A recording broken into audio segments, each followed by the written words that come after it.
Lisa, I want to talk with you now about some of the factual situation around the death of Dante Wright. First of all, tell our viewers and me, frankly, the difference between a gun and a taser in terms of law enforcement having them both on them, how they feel, where they are, some of those details.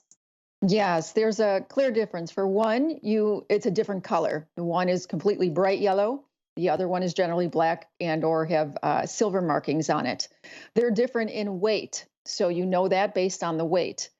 Some duty weapons actually have safeties. A lot don't. Glocks don't have safeties on there, but there is no safety on the taser. So once you shoot, you shoot. That's it. Here's the thing that I think is important to know.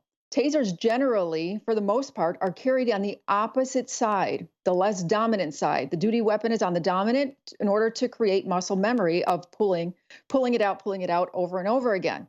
The taser would be on the opposite side so that there is now an interruption to the muscle memory where you reach to the less dominant side in order to get that to help you remember that you actually have a taser in your hand.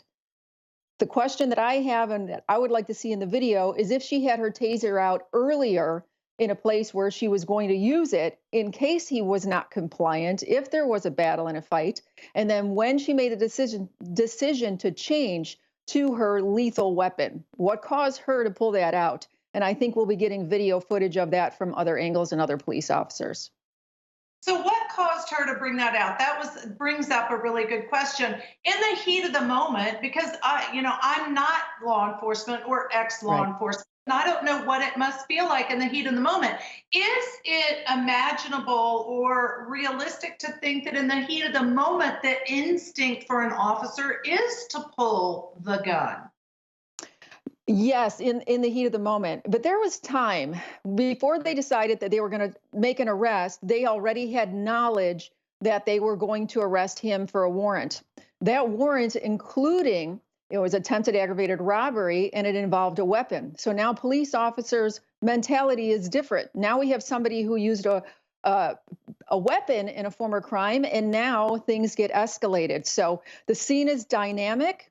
The police officer who was actually trying to cuff him was almost double the size of Dante.